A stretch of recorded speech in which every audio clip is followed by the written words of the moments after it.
fiance. 次は東京府浅草なのに明るい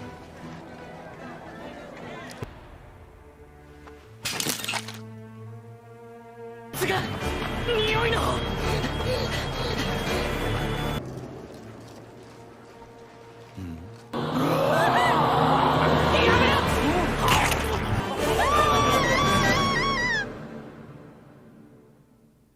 What's up, guys, and welcome to Tasty Flicks. My name's Seth. This is Chevy. We just watched episode 7 of Demon Slayer. Quick recap. In this episode, we got the conclusion of Tanjiro fighting the underwater swamp oily trio that happened to be one guy. The fight gets taken into the swamp where Tanjiro actually enters into his realm and is able to talk about mostly, but pull off a move that created some kind of like underwater vortex that essentially just ripped 2 of the 3 up into pieces, which seemed to be the move. That's the move to do, apparently, because it worked very well. While that's going on, Nezuko is still above the swamp fighting the 3rd guy in a pretty cool looking like hand-to-hand combat situation where Nezuko's showing off her fucking kung fu moves where she's doing a lot of kicking and punching this kid right in his gut and making him fucking bleed everywhere. All the while this dude's throwing nails at her and ends up slicing her forehead, which is a fucked up place to get cut. During this, Tanjiro comes out and starts hacking fucking limbs off in defense of her, and gets the guy in a situation where he can't fight back as of the moment, while trying to interrogate him on where this Muzan original demon guy is, that we just found out about in the prior episode. The guy is so afraid to discuss that topic that he just starts freaking out, and eventually I think it was before or after Tanjiro cuts his mouth. Before, because the way he was talking about humans. Yeah, which was really fucked up. Anyway, the dude grows his arms back, tries to escape, but Tanjiro cuts his head and arms clean off in one hit, which was pretty gnarly. We are then left with a grieving husband or fiance. Yeah. In the prior review, we called it his sister, but we clarify in this episode that is or was his fiance. It's pretty fucked up. He lost her, and Tanjiro, says you gotta move on with life and go through these things, and he's left with the girl who's in a infinite sleep apparently, while Tanjiro is sent onto his next mission from the fucking bird that shows up, starts just yelling at him. So that's a good way to find out what your objectives are. He then goes to Tokyo and is completely over fucking whelmed with all the lights and crowds that big city, the biggest city I would assume in that place, is like. And to chill out, he goes and gets some udon, but can barely fucking enjoy it. Drops his bowl once he gets the scent of a demon that is so crazy smelling that he's compelled to go find out who it is, although it seems like he knows who it is already before he even gets to him, and he is quickly met face to face with Muzan, whatever the last part of his name is. It always goes so quick, I haven't gotten it down yet. Who is essentially living amongst humans with a seemingly human wife and human daughter.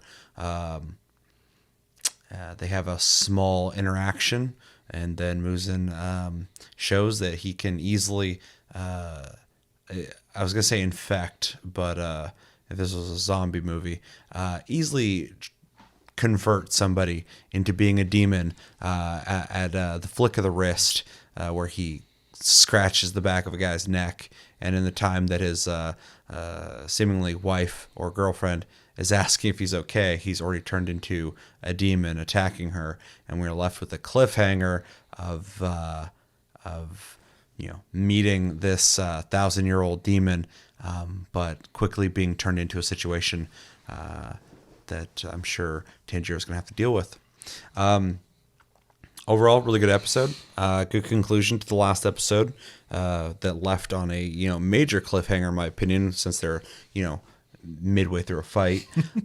This episode actually, even though I kind of went through the recap pretty quickly, I feel like it had a lot to it. Like when I was thinking about it, I was like, there's a lot of things that happened in this episode to try and keep up on. We got the investigation and fight of the last town resolved. We got that demons are converted by Muzan, but also are afraid of him, which makes complete sense, to the point where they don't want to talk about him. And then we are not only sent on a whole new mission, but a new location that was pretty surprising to me, considering what we've seen so far has been a lot of rural locations and small towns, and Tokyo being revealed to have had or is having some pretty big differences technologically, where there's trams and electricity and stuff like that. It's pretty interesting to see, but also new location, new mission, but also I'm very surprised to see that he's already running into this character they're building up. It is an anime, so I wouldn't be surprised that this dude's just one of many, or one of the I don't know how it's going to progress, and I know this isn't going to get resolved right here. So it is interesting though to have already ran into this character we just found out about an episode ago. But as I've been saying in a lot of these episode reviews, the show is moving at a very fast pace so far, but I think they're doing it in a way that is responsible, and I'm getting the info I need, and it's also not boring. It's moving at such a fast pace that I can't be bored. So I mean, even in locations, we went from these rural areas to Tokyo, and it looks completely different. And even that first shot of them showing Tokyo with the crowds and stuff, it looked like a movie that I was watching. It looked really fucking good. It's very intriguing, really cool on multiple levels, just to see new location, new visuals that I'm sure we'll see more of, and a completely different vibe of the hustle and bustle of a bigger city versus hanging out in these back roads and shit. I'm curious to see where this goes after this. I assume Tanjiro is going to have to fight this demon that was just made right in front of him. Also giving us that info that this can just be done so quickly as that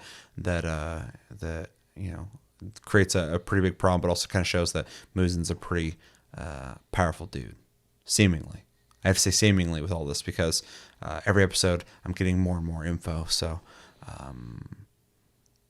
really curious to see where this goes. After this, it kind of opens up a lot of doors and shows how quickly we can go from one objective to the next, because that crow came right the fuck in. It was like, hey, you can do it. Get over there. Get doing I this think stuff. that's nicer than the crow probably is. Yeah. Well, when he was like saying like, I forgot what he said exactly, but he's just like, you can do it. Like, he's just like, not in like a encouraging way, but like, you can just go fucking do it. Like, you can do it. Yeah. Already on another mission after. Yeah. Yeah. Just finishing. Exactly. Yeah. Like he's not like saying like, hey, you can do it, but he's like, you're able, go. Yeah. Like, He's go still do it. standing. Yeah, and moving, exactly. Yeah. Yeah, it's hard for me to talk on this episode with the knowledge I have. So I'm just going to say I do like this episode a lot, because, we do get the conclusion. And that whole fight anyways is kind of like a taste of what demons can be like. And they do a good job of conveying like just like how like wacky they can be, essentially. And then going in and seeing basically like what era of Japan we're in when you get to Tokyo. Yeah, I had no idea until I saw like technology, and I was like, oh, okay. Yeah. So or this past Western influence, essentially. And then getting introduced to the guy who was at his house, essentially. That's why he recognized the smell immediately. Yeah, that makes sense. Yeah.